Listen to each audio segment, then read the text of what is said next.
We're in the port of Bilbao, Spain, for the launch of the all-new MAN TGX. Now the question is, are we excited?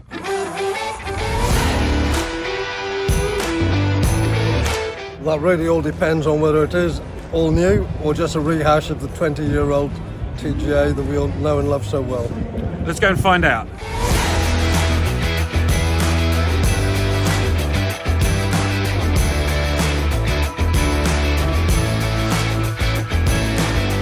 Well, it's the morning after, the champagne's been drunk, the dry ice has gone, and now we can clearly see the new TGX.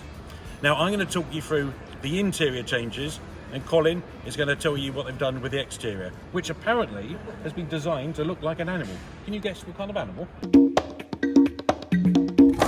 Whilst you're working that out, I'm going to go inside. Drivers are getting bigger, and that's why this now opens to 90 degrees. I quite like this. You've got controls here for your hazards, your windows, your door locks, and they're all configurable as well. It's the colour of a camel. I think it's fair to say that the lion's share of the investment has gone into this interior, which is a huge improvement over the old one. The fit and finish is fantastic. The switches feel solid. There's no squeaks or rattles in this. And check out this steering wheel. How nice is this? You've got the controls on the left, everything to do with driving, so your adaptive cruise control, your speed limiter, and on the right, your audio, your infotainment. And look, it's not out of a bus either. Maybe it's an elephant, but I don't think so. MAN has gone down the same route as Mercedes-Benz with these digital displays, two of them, the big one in front of the driver and a 5-inch one here, although I believe you can also opt for a 12-inch there. This is fully configurable, and I really like it. Could be a giraffe. It's quite tall.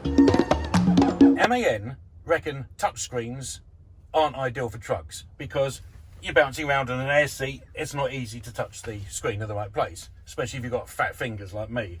So instead, this central screen is controlled by a smart select ring. In fact, two rings. There's an outer one for getting to your main menus, and then an inner one for fine-tuning it. You can also draw on the top.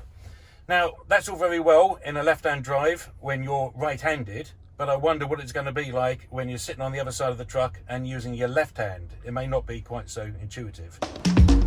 This is a Badger. Okay, have a look at this. Do you see what's missing? The old mechanical handbrake. It used to be on the floor down there. MAN have listened to drivers' complaints. Not only have they moved it from the floor onto the dash, but now it's electronic. Storage has been improved. I do like these drawers down here. There's two of them. Also, this is the XLX cab, and you've got these two lockers up here, and the handle's different. The old one was awkward. This feels nice.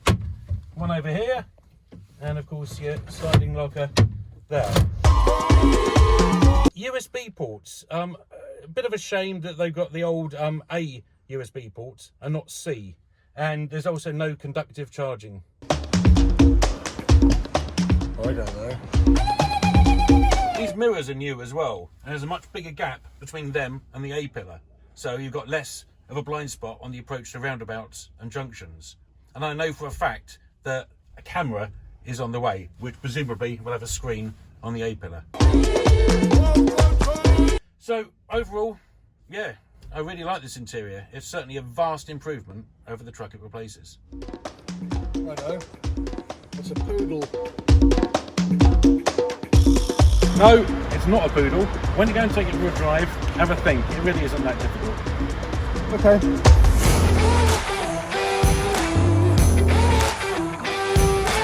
The driveline hasn't changed at all, which is no bad thing, with its MAN D26 engine in Euro 6D form, and a choice of either the Scania 12+2 automated transmission or the ZF Traxxon 12-speed.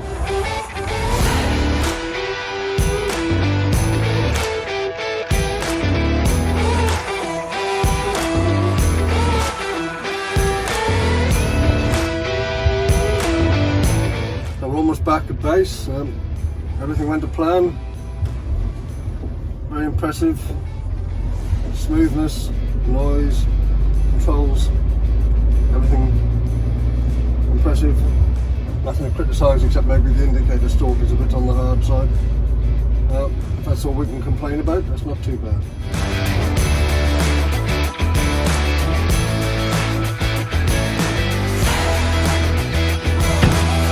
So, what was it like to drive?